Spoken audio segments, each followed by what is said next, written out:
predictable brain cannot stumble upon fire or art. To a mind that does what is always done, that thinks what is always thought, a stone is just a stone, not a sculpture. Writers, poets, and artists create an almost unbounded field where there are very few limits to their imagination. My topic for today is beauty in complication. Let's take a few examples. Salvador Dali, surrealist artist, well known for his fascination with the subconscious, believed that his paintings were snapshots of his dreams. He practiced a small exercise where he took a short nap with a small key in his hand. As soon as he fell asleep, the key fell from his hand, banged on a metal plate, and made a sound. This woke him up. This allowed him to record whatever he saw when he slipped into his subconscious and painted.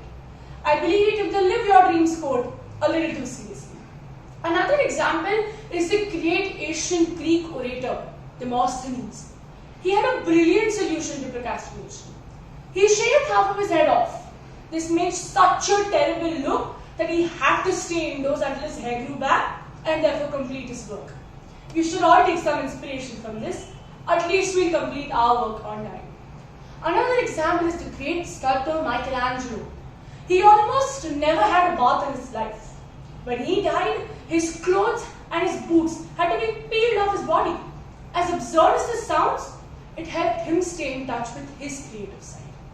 It's so beautiful to see how world-famous artists associated with an almost unconventional, quaint side of themselves in order to bring out the very best of their creativity. We tend to gush over the flights of our imagination, but we remain oblivious to its faults. We marvel at a mind that soars high, but we don't realize that it's just as capable of sinking low, that too for its very own benefit. That's precisely what being unconstrained implies. There's no bound to our imagination, there's no telling to where thoughts can go. A mind that can imagine something there isn't. A mind that can imagine and create a symphony, a song, a sculpture. May as well birth a monster.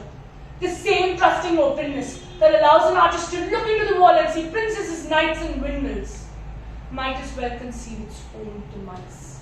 And I'm not just talking about behavioral aspects, even mental disorders. So many artists had mental disorders and they used it to their advantage. Today, not just their paintings and their work, but their resilience inspires us. Edvard Munch, a famous Norwegian painter known for his painting The Scream, once said, "I cannot get rid of my illness because there is so much in my art that exists because of them." Van Gogh, a world-famous painter, was diagnosed with anxiety and depression. He spent most of his time at the psychiatrist's clinic where he painted The Starry Night, several of his other famous portraits, one of which he even cut off his own ears. Unfortunately, his teachers saw this as a sign of insanity and threw him out of class.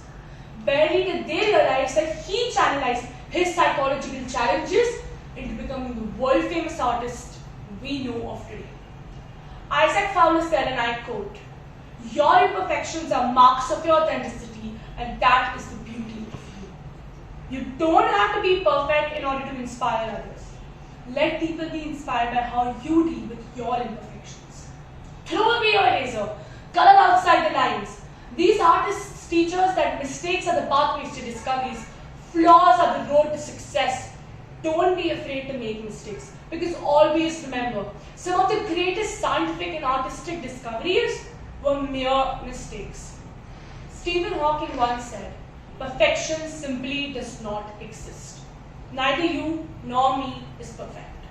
So please, stop hating yourself for who you aren't and start loving yourself for who you are." Thank you for coming to my TED Talk.